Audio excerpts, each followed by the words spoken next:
నారా చంద్రబాబు నాయుడు నాయకత్వంలో నడుపుతున్నటువంటి సైకో ప్రభుత్వం పెట్టేటువంటి కేసులు చూస్తుంటే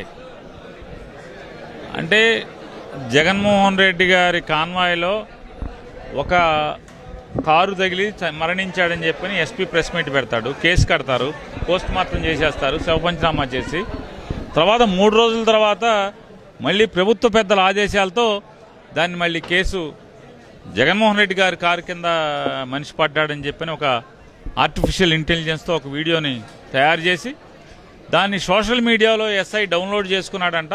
కాబట్టి ఆ సబ్ ఇన్స్పెక్టర్ సోషల్ మీడియాలో చూశాడు కాబట్టి ఎవరితోనో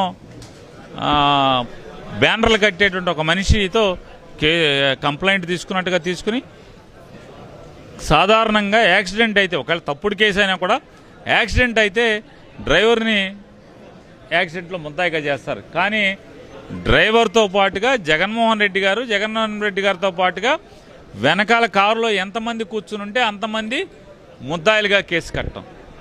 అలాగే జగన్మోహన్ రెడ్డి గారి కారులో ఎవరెవరైతే ప్రయాణం చేశారో సత్తెనపల్లి మీటింగ్కి వచ్చారో వాళ్లే పర్మిషన్లు ఇస్తారు. 3 కారుల్లో రండి అంటారు, 100 మంది రండి అంటారు. ఆ 3 కారుల్లో వచ్చినటువంటి జగన్మోహన్ రెడ్డి గారి కారులో వాళ్ళని కూడా అందరినీ ముద్దాయిలుగా చేస్తారు.